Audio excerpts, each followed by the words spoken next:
स्वागत है दोस्तों। इस सेशन में हम लोग टेलीकॉम रिफॉर्म्स की चर्चा करेंगे। टेलीकॉम का क्षेत्र एक अर्थव्यवस्था की आधारभूत संरचना के के हिसाब से अगर देखें तो बेहद महत्वपूर्ण क्षेत्र में से ये एक है। और पिछले कई सालों से टेलीकॉम सेक्टर में लगातार सिर्फ शिकायतें आ रही थी, नकारात्मक न्यूज़ आ रहे थे। कभी कोई कंपनी बंद हो रही थी, कभी कोई कंपनी डूब रही थी, या कोई घोटाला हो रहा था, या बीएसएनएल जो सरकारी टेलीकॉम कंपनी है उसकी हालत खस्ता हाल हो रही थी, उसको पैसे की प्रॉब्लम हो रही थी। तो तमाम तरह की, या कभी सुप्रीम कोर्ट में एजीआर को लेकर मामले चल रहे थे। तो लगातार किसी न किसी पक्ष पे टेलीकॉम सेक्टर चर्चाओं का विषय रहा है, लेकिन मोस्टली इसमें नेगेटिव न्यूज़ रही हैं। बहुत सालों के बाद एक पॉजिटिव न्यूज़ आई है, जो टेलीकॉम पैकेज भी कही जा रही है, रिवाइवल पैकेज भी कहा जा रहा है। और इस पैकेज के तहत बहुत सारी चीज़ों को समेट दिया गया है, और टेलीकॉम क्षेत्र की जितनी समस्याएं हैं उन सभी समस्याओं को एक झटके में ही सुलझाने की कोशिश की गई है। तो आइए देखते हैं टेलीकॉम रिफॉर्म। इन्हीं सारी चीज़ों को टेलीकॉम रिफॉर्म कहा जा रहा है, टेलको रिफॉर्म्स कहा जा रहा है। तो टेलको रिफॉर्म्स के डिफरेंट पक्ष क्या क्या हैं, जानने लायक बातें, आपके एग्जामिनेशन पॉइंट ऑफ व्यू से क्या क्या जानने लायक है। तो सबसे पहले आप देखें तो बीएसएनएल और बीबीएनएल, इनके आपस में मर्जर का अनाउंसमेंट हुआ है।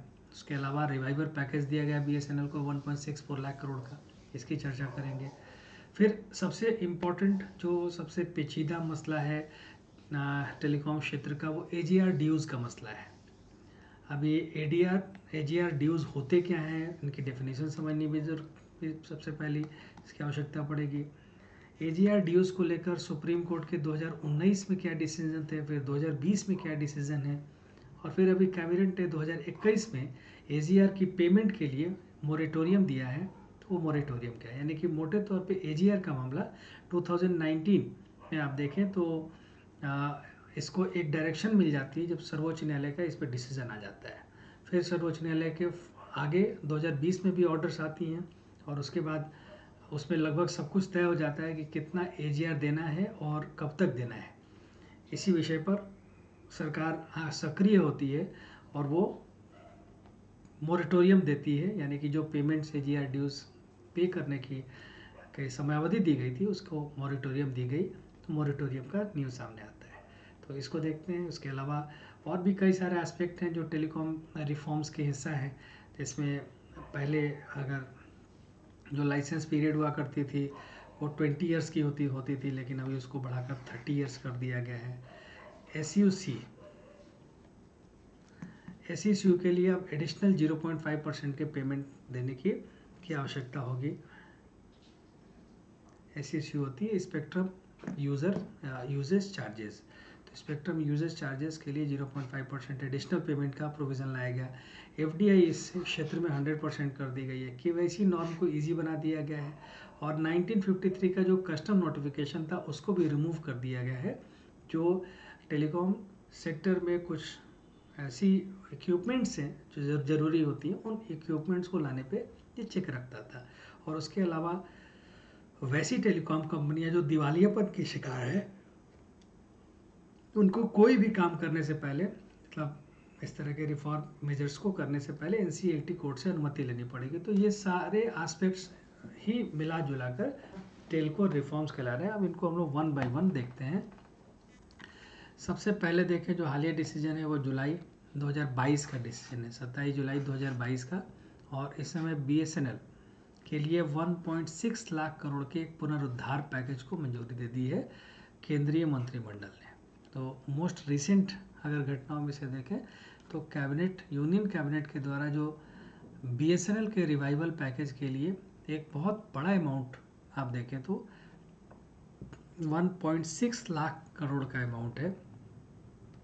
1.6 लाख करोड़ का अमाउंट इसके लिए सुरक्षित किया गया, सुनिश्चित किया गया। 1.64 लाख करोड़ का अमाउंट रखा गया है, केंद्रीय मंत्रिमंडल ने बीएसएनएल के रिवाइवल पैकेज के तौर पर रखा है।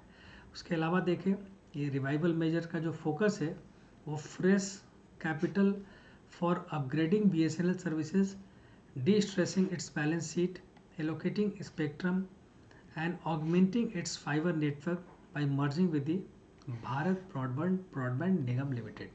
तो इस पे जो फोकस है इस रिवाइवल पैकेज का, उसमें बीएसएनएल की सेवाओं को उनका उन्नयन करना है, उसको बढ़ाना है, उनकी बैलेंस शीट को बेहतर करना है, एक स्पेक्ट्रम आवंटित करने के लिए इस फंड का इस्तेमाल होगा। और उसके अलावा इम्पॉर्टेंट है इनका जो फाइबर नेटवर्क है, ये फाइबर नेटवर्क जैसे इंटरनेट वगैरह चलती है, तो ये फाइबर नेटवर्क को बढ़ाने पर केंद्रित किया गया है। और यहाँ पे इसको बढ़ाने के लिए भारत ब्रॉडबैंड निगम लिमिटेड जो बीबीएनएल कहलाता है, उसके साथ बीएसएनएल की मर्जर की बात भी की गई है। तो यही बीएसएनएल बीबीएनएल का मर्जर है जो कि 2022 में अनाउंस हुआ है। फोकस ये है कि बीएसएनएल के जो फाइबर नेटवर्क है उसको एक्सपेंड किया जाएगा बीबीएनएल के माध्यम से, और जो पैसे हैं उन पैसे का इस्तेमाल किया जाएगा। बीएसएनएल टेलीकॉम मार्केट के में माना जाता है कि एक मार्केट बैलेंसर है ये, और इस वजह से एक बहुत ही क्रूशियल रोल प्ले करता है ये टेलीकॉम सर्विसेज को रूरल क्षेत्र में पहुंचाने के लिए। तो अगर हम लोग बात करें कि इसकी भूमिका क्या है, इतनी सारी प्राइवेट टेलीकॉम कंपनीज हैं, हालांकि इतनी सारी तो नहीं कह सकते, 3 ही रह गई हैं प्राइवेट में, पहले बहुत थी, हालांकि टाटा वाटा जोड़ेंगे तो 4-5 अभी भी निकल आएंगी।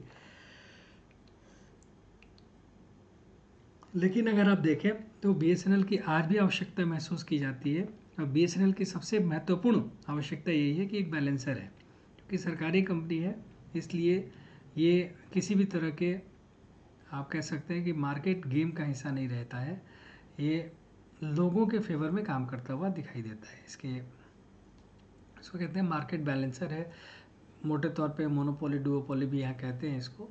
अगर किसी बाज़ार में एक ही कंपनी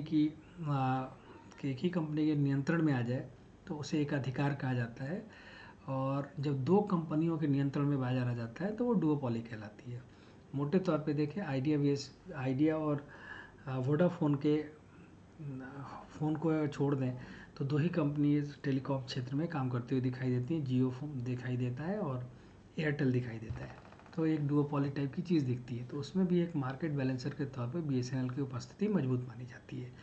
उसके अलावा रूरल क्षेत्रों में अगर बात की जाए, ग्रामीण क्षेत्रों में, तो वहाँ पे टेलीकॉम सर्विसेज को पहुँचाने का महत्वपूर्ण जो काम है वो बीएसएनएल ही करता है, क्योंकि रूरल एरियाज़ इतने प्रॉफिटेबल नहीं होते हैं, खर्चा ज़्यादा होता है, तो वैसे में चूँकि गवर्नमेंट एजेंसी है तो वहाँ तक ये टेलीकॉम सर्विसेज का एक्सपेंशन करने में हेल्प करती है। साथ ही डेवलपमेंट ऑफ इंडिजिनस टेक्नोलॉजी और डिजास्टर रिलीफ, भारत में तमाम तरह के डिजास्टर्स भी होते हैं, तो वहाँ बाकी चीज़ों की सर्विसेज मिले ना मिले, बीएसएनएल की सर्विसेज मिल जाती हैं। डिजास्टर रिलीफ में भी इसका एक इम्पॉर्टेंट आप भूमिका देखते हैं। बीएसएनएल के revival plan not only includes helping BSNL to improve the quality of its existing services but also roll out 4G services and become financially viable. जो ऑब्जेक्टिव रखा गया है इसके रिवाइवल प्लान का, इसमें सिर्फ इसकी जो प्रेजेंट में सर्विसेज चल रही हैं उनको सुधारने के लिए ही नहीं रखा गया, बल्कि जो 4G सर्विसेज है उनको भी रोल आउट करने के लिए का पर्पस रखा गया है, और बीएसएनएल को फाइनेंशियली वायबल बनाने का टारगेट भी रखा गया। और ये उम्मीद की गई है कि 2026-27 के फाइनेंशियल ईयर तक बीएसएनएल का टर्न अराउंड होगा और ये प्रॉफिट अर्न करती हुई दिखाई देगी इस रिवाइवल प्लान के इम्प्लीमेंटेशन के साथ। तो ये महत्वपूर्ण बातें रही टेलीकॉम रिफॉर्म का। एक जो पक्ष है बीएसएनएल को ताकतवर बनाना थ्रू पुनरुद्धार पैकेज या रिवाइवल प्लान और उससे रिलेटेड बातें। दूसरा जो सबसे कॉम्प्लिकेटेड मसला है उसको रिजॉल्व करना भी टेलीकॉम क्षेत्र के लिए एक बड़ी चुनौती था, जिसको अब कर दिया गया है, और वो है एजीआर ड्यूज से रिलेटेड मसला। तो मोस्ट लेटेस्ट न्यूज़ ये है कि सितंबर 2021 में एजीआर एडजस्टेड ग्रॉस रेवेन्यू उसको बोला जाता है।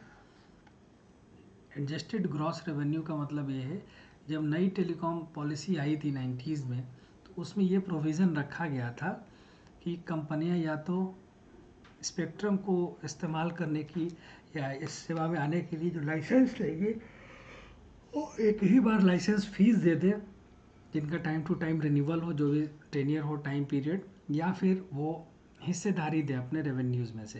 तो नई टेलीकॉम पॉलिसी ने लाइसेंस फीस एक बार में ही देने की बजाय एडजस्टेड रेवेन्यू, ग्रॉस रेवेन्यू को महत्व दिया था, जिसमें जितना रेवेन्यू इनको मिल रहा है उस रेवेन्यू का एक हिस्सा सरकार को ये दे। तो इससे सरकार को ज़्यादा मुनाफे की स्थितियाँ दिख रही थी मोटे तौर पे। तो यही कुल मिला के मसला था। अब ये जो AGR के ड्यूज़ हैं, यही ड्यूज़ काफ़ी बढ़ गए और इसमें कई तरह की कॉम्प्लिकेशंस आ गई कि भाई रेवेन्यू किसको किसको बोला जाएगा, तभी आप समायोजित सकल राजस्व निकाल पाएंगे, AGR निकाल पाएंगे।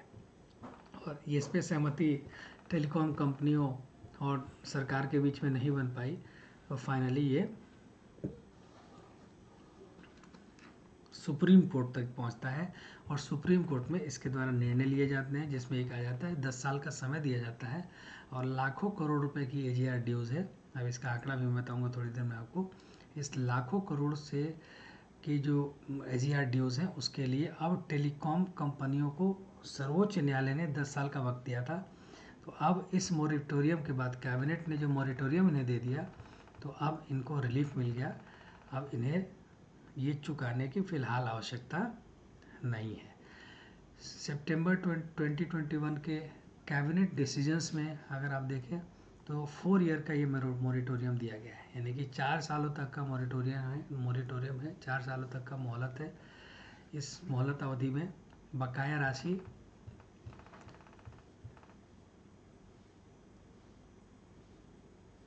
ठीक है 4 ईयर के जो it also extend to other telecom dues such as due payment of the spectrum purchased in the past auction except the recently concluded auction earlier this year। Cabinet ने ये भी कहा है कि ये जो 4 साल का मोहलत है वो दूरसंचार कंपनियों को सिर्फ AGR ड्यूज़ के भुगतान में ही नहीं है, बल्कि अदर भी अगर कोई ड्यूज़ है, जैसे पिछले ऑक्शंस में अभी भी रिसेंटली ऑक्शन हुई है, नीलामी हुई है स्पेक्ट्रम की, उससे पहले जो नीलामी हुई थी उसमें भी अगर कोई ड्यूज़ हो गया है तो उसको भी 4 साल के लिए मोरेटोरियम दिया गया। लेकिन एक यहाँ पे राइडर लगा हुआ है कि जो डिफरमेंट है that is protected by interest component, which the telecom company will have to pay right from the first day of the commencement of the moratorium period from October 1 at the rate of MCLR 2। ये जो मेरे moratorium है वो 1 अक्टूबर से शुरू हो रही है और 1 अक्टूबर से कंपनियों को इंटरेस्ट कंपोनेंट इसका देना पड़ेगा, ब्याज, यानी कि पूरी पेमेंट नहीं करनी पड़ेगी लेकिन वो ब्याज उन्हें देते रहना पड़ेगा। और जो ब्याज की दर होगी वो MCLR प्लस 2% की होगी। तो जो भी MCLR होगा उसका 2% ये मोरेटोरियम पीरियड में टेलीकॉम कंपनियों को पे करना होगा गवर्नमेंट को। ये राइडर भी लगा हुआ है। अब इसके बैकग्राउंड में जाए तो 2019 का डिसीजन है सुप्रीम कोर्ट का। सुप्रीम कोर्ट ने अक्टूबर 2019 में ये मैंडेट दिया था, ठीक है, ये आदेश दिया था टेलीकॉम ऑपरेटर्स को कि वो डिपार्टमेंट ऑफ टेलीकम्युनिकेशंस की जो AGR ड्यूज़ का बकाया है, जिसका वॉल्यूम 1,19,292 करोड़ रुपए, लगभग 1.2 करोड़ आप मान सकते हैं, 1.2 लाख करोड़ रुपए का ड्यूज़ है, वो ड्यूज़ उन्हें पे करना चाहिए। ये जो अमाउंट जोड़ा गया था 1.19292 लाख करोड़ का, इसमें भारतीय एयरटेल के जो ड्यूज़ थे वो 43,980 करोड़ के थे। वोडाफोन आइडिया के ड्यूज़ थे 58,254 करोड़ के। बाद में सितंबर 2020 में सुप्रीम कोर्ट ने इन्हें 10 साल का वक्त दे दिया कि ये जो पेमेंट उनको करनी है, इकट्ठे नहीं करनी है, वो 10 साल के अवधि में कर सकते हैं। और सारे AGR ड्यूज़, जिसमें जो पेनल्टी इंटरेस्ट और इंटरेस्ट ऑन द पेनल्टी है, वो सब 31 मार्च 2031 तक कंप्लीट कर दिया जाना चाहिए। इसी बीच में अगर आप देखें आदित्य बिरला ग्रुप और UK की वोडाफोन ग्रुप ने सरकार को 7,854 करोड़ रुपए का AGR ड्यू दिया, जमा कराया। एयरटेल भारती ने भी 18,000 करोड़ रुपए का AGR ड्यूज जमा कराया। तो सुप्रीम कोर्ट के डिसीजन से टेलीकॉम डिपार्टमेंट को कुछ हासिल होता हुआ भी दिखाई देता है। अब देखिए, जो इसकी जो सबसे बड़ी समस्या थी उसको कहते थे AGR की डेफिनेशन का विवाद था। तो AGR होता क्या है, यही डेफिनेशन ही मेजर बोन ऑफ कंटेंशन था, तो प्रमुख कारण यही था विवाद का। तो ये था क्या, तो it has been rationalised by excluding non telecom revenue of the telecom companies on the prospective basis. तो इसमें जो टेलीकॉम कंपनियों के पास लाभ आ रहा है वो एक तो टेलीकॉम सर्विसेज से आ रहा है, दूसरा नॉन टेलीकॉम सर्विसेज से भी आ रहा है। आप देखें टेलीकॉम कंपनीज बैंक भी खोल रही हैं, पेटीएम बैंक भी चला रही हैं, तो ये तो नॉन टेलीकॉम उनके रेवेन्यूज़ हो गए। तो जो इनके रेवेन्यू होगा, एजीआर होगा, उसमें नॉन टेलीकॉम रेवेन्यू से जो भी सोर्सेज से पैसा आ रहा है उसको हटा दिया जाएगा। उसके अलावा all non telecom revenue will be taken out of the AGR. सभी नॉन टेलीकॉम रेवेन्यू को एजीआर से हटा दिया जाएगा। Earlier it included heavy interest penalty, interest on the payment of the licence fee, spectrum users and all kind of charges. पहले इसमें जुर्माने के जो का अमाउंट था लाइसेंस फ़ी को लेकर या जो भुगतान में डिले हुआ था उसको लेकर, वो सभी एजीआर ड्यूज़ का हिस्सा हुआ करता था। तो इन सभी चीज़ों को अब एजीआर ड्यू से हटा दिया गया है। तो इस तरीके से काफ़ी रिलीफ हो गई टेलीकॉम कंपनीज को।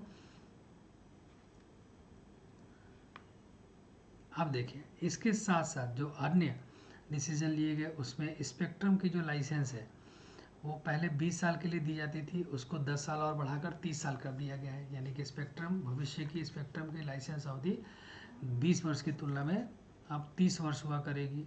उसके अलावा स्पेक्ट्रम यूजेस चार्जेस, जिसको एसयूसी कहा जाता है,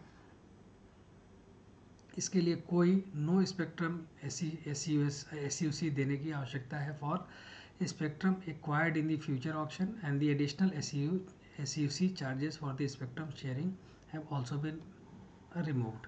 जो एसयूसी चार्जेस है स्पेक्ट्रम शेयरिंग का उसको भी रिमूव कर दिया गया है।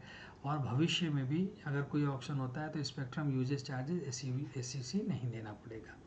The government will also allow companies to surrender spectrum after paying a surrender charge with a lock-in period of 10 years। जिन कंपनियों ने स्पेक्ट्रम खरीदा है, अगर वो स्पेक्ट्रम को सरकार के पास सरेंडर करती हैं, ठीक है, 10 साल के अंदर, तो इसके लिए भी कंपनियों को अनुमति दी जाएगी। और 100% एफडीआई इसमें कर दी गई है टेलीकॉम में भाया ऑटोमेटिक रूट। और जहाँ पे ऑटोमेटिक रूट होता है वहाँ पे सरकार से अनुमति की आवश्यकता नहीं होती। 100% पैसा एफडीआई के फॉर्म में लाया जा सकता है टेलीकॉम सेक्टर में। उसके अलावा केवाईसी नॉर्म्स का भी सिंप्लीफिकेशन किया गया है कस्टमर्स के लिए। टेलीकॉम टावर्स को सेटअप करने के लिए डिपार्टमेंट ऑफ टेलीकम्युनिकेशन के पोर्टल पर एक सिंगल विंडो क्लियरेंस की व्यवस्था की गई है, एकल खिड़की मंजूरी की व्यवस्था की गई है। To facilitate ease of doing business for the industry, 1953 का जो कस्टम नोटिफिकेशन था फॉर वायरलेस इक्विपमेंट उसको भी रिमूव कर दिया गया है। इससे जो टेलीकॉम इक्विपमेंट है उसको परचेज़ करना टेलीकॉम ऑपरेटर के लिए इजी हो गया है, आसान हो गया है। और टेलीकॉम कंपनीज जो already they were going through the insolvency process, उसके बारे में ये कहा गया है कि उनको they would need to get clarity from NCLT code. उनको पहले क्लैरिटी लेनी पड़ेगी, स्पष्टता की आवश्यकता होगी NCLT के कोड से, राइट। अब आप देखिए जो सितंबर 1, 2020 का सुप्रीम कोर्ट का ऑर्डर था, इसकी चर्चा हम लोगों ने हल्के में तो कर ही लिया था कि 10 साल का समय इसमें दिया गया था, हम लोग चर्चा कर ही चुके हैं। अब ये लास्ट में बताता हूँ कि अनअकैडमी अपने 20% ऑफ के ऑफ़र के साथ एक बार फिर से आपके लिए उपस्थित है। यूपीएससी सब्सक्रिप्शन पे आपको 20% सीधे ऑफ मिलेगा 24, 12 और 6 महीने के सब्सक्रिप्शन पे, जिसकी फ़ीस 20% रिडक्शन के बाद ये दिखाई देती है। तो फटाफट आप ज्वाइन करें। और ये 26 से लेकर 30 सितंबर तक ही ऑफ़र वैलिड है। और इस बीच में अगर आप इस रेफरल कोड का इस्तेमाल करते हैं OPC10 लाइव, तो आपको 20% का डिस्काउंट मिलता है। और ये वाली फ़ीस जो नॉर्मल ये फ़ीस होती है उसकी जगह पर ये वाली फ़ीस के साथ आप अनअकैडमी UPPSC कैटेगरी में सब्सक्रिप्शन ले सकते हैं। उसके अलावा 169 रुपये में 6 महीने की सब्सक्रिप्शन अनअकैडमी के UPPSC कैटेगरी के द्वारा ऑफ़र की जा रही है, जिसमें 24 full length and sectional test plus PYQ test involve है। चैप्टर वाइज प्रैक्टिस क्वेश्चंस भी इसमें इंक्लूडेड है और टॉप एक्सपर्ट्स ने इसको क्यूरेट किया है, इसके साथ भी आप जुड़ सकते हैं। और सितंबर महीने का UPPSC मेंस का करंट टाइम्स अवेलेबल है अनअकैडमी के ऐप पर। यूपीपीएससी मेंस के लिए जीएस 1, 2, 3 पेपर के लिए अत्यंत महत्वपूर्ण मॉडल क्वेश्चन एंड आंसर्स इसमें दिए गए हैं। इसको प्राप्त करने के लिए आप अनअकैडमी लर्निंग ऐप को डाउनलोड कर सकते हैं, सेल्फ स्टडी में जा सकते हैं, देन सिलेबस और फिर करंट अफेयर्स और उसके बाद मैगजीन पर क्लिक करेंगे तो पीडीएफ फॉर्म में आपको नोट्स अवेलेबल हो जाएगी। Thank you.